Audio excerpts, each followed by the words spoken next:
زین العابدین ہیں، عبادت گزاروں کی زینت ہے۔ وَاعْبُدْ رَبَّكَ حَتَّى يَأْتِيَكَ الْيَقِينُ، آخری سانس تک عبادتیں مسلسل ہیں، 35 برس تک گریا ہے، آنسو ہیں۔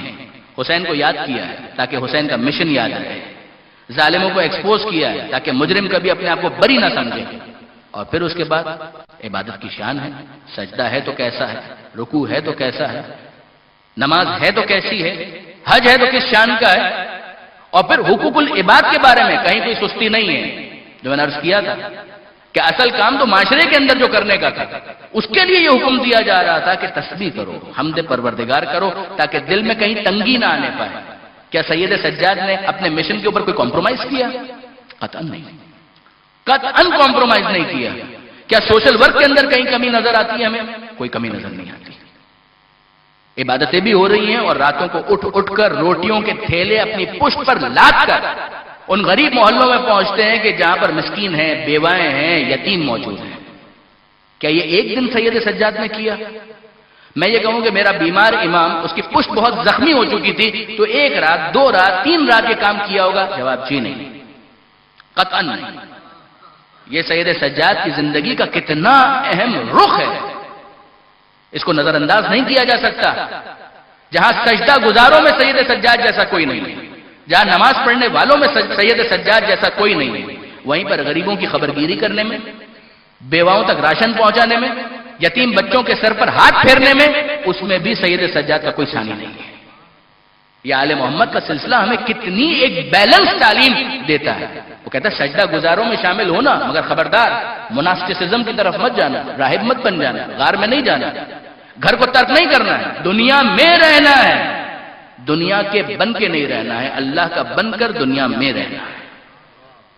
سید سجاد عملی طور پر یہ سب کچھ بتاتے ہیں، آیتیں متصل ہیں کہ تسبیح کرو، حمد کرو، سجدہ کرو، عبادت کرتے چلے جاؤ، اتنی قوت اور طاقت تمہیں ملے کہ تم دن میں اپنے سوشل ورک اور دوسرے تمام کاموں کو انجام دے سکو، اور راتوں میں فقط سجدے ہی کے اندر اپنا وقت گزارنا ہے؟ نہیں، راتوں کو اٹھو، یہ بھی دیکھو کہ تمہارا پیٹ تو بھرا ہوا ہے، تم نے تو کھانا کھایا ہے۔ اسی محلے کے اندر، اسی شہر کے اندر ایسے افراد ہیں کہ جن کو کھانے کے لیے روٹی نہیں مل سکی ہے۔ اپنے بھرے پیٹ پر اطمینان کے ساتھ سو جانا یہ مومن ہونے کا انداز نہیں ہے۔ تلاش کرو، سید سجاد کی سیرت یہ ہے کہ کچھ وقت سجدے میں گزارو اور سید الساجدین بن جاؤ، مگر کچھ وقت ان لوگوں میں گزارو کہ جو محروم ہیں۔ وہ پروردگار عالم نے اپنا عیال اور اپنا کنبہ جن کو قرار دیا ہے کہ اگر تم کسی غریب کو روٹی پہنچاتے ہو تو یہ مت سمجھو کہ تم نے اس غریب کی مدد کی ہے، سمجھو کہ خدا کے خاندان کا ایک فرد تھا کہ جس کے پیٹ کے لیے تم نے روٹی فراہم کی ہے۔ عجیب ہے برادران عزیز جو تعبیرات آئی ہیں۔ میں نے بعض مجالس کے اندر یہ کہا بھی کہ حضرت موسیٰ علیہ السلام کا یہ مکالمہ خدا کے ساتھ، تو خدا نے کہا کہ اے موسیٰ اگر میں تمہارے گھر پر آؤں تو کیا دو گے؟ موسیٰ کانپ گئے کہ اے پروردگار تو میرے گھر پر آئے گا، کیا مطلب؟ وہی جسم و جسمانیت سے بری امکان نہیں ہے۔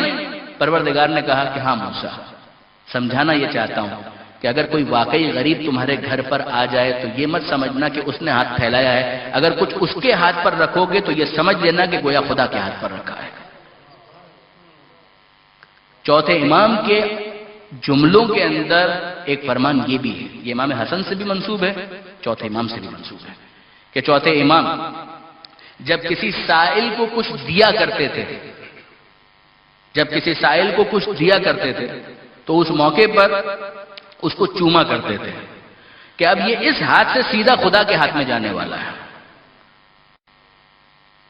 ائمہ کے بارے میں ملتا ہے کہ جب کسی نے یہ کہا کہ اتنا آپ دے دیتے ہیں، اتنا خرچ کر دیتے ہیں، تو معصوم کا جملہ یہ تھا کہ یہ کتنا اچھا آدمی ہے، میرے یہاں کے فانی مال کو وہاں کی باقی دنیا میں پہنچاتا ہے اور کوئی کمیشن بھی نہیں مانگتا ہے، مجھ سے کوئی معاوضہ بھی نہیں مانگتا۔ برادران عزیز، کبھی یہ مت سمجھیے گا، میرے نوجوان دوست خاص طور پر کبھی یہ نہ سمجھیں کہ سید سجاد اگر عبادت کرتے تھے تو عزاداری پر کمپرومائز کرتے تھے، قطعاً نہیں۔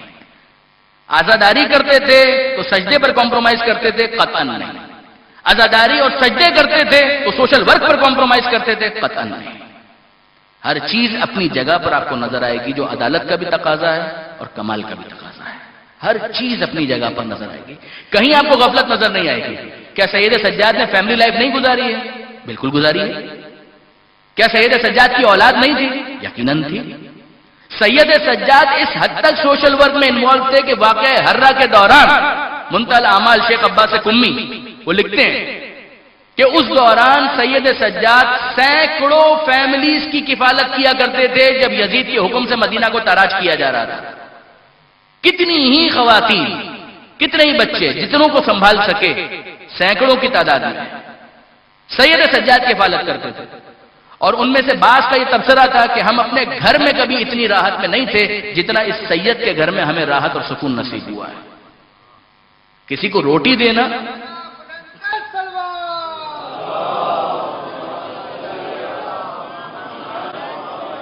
کسی کو روٹی دینا بہت اہم ہے، مگر یقین جانیے برادران عزیز کہ روٹی دینے سے زیادہ اس کی عزت اور احترام کا خیال رکھنا زیادہ اہم ہے۔ روٹی کھلانا یہ تو اس کے پیٹ کی ایک ضرورت تھی، مگر اس کے نفس کی بھی کچھ ضرورت ہے، اس کا بھی کوئی تقاضا ہے۔ چوتھے امام یہ کیوں کرتے ہیں؟ یعنی ذرا غور فرمائیے اس بات کے اوپر کہ چوتھے امام یہ کام کیوں کرتے ہیں کہ چوتھے امام جب راتوں کو اٹھ کر جا رہے ہیں اپنے چہرے پر نقاب ڈال لیتے ہیں۔ کیوں؟ پتہ بھی نہ چل سکے کہ کون آیا اور روٹیاں رکھ کر چلا گیا۔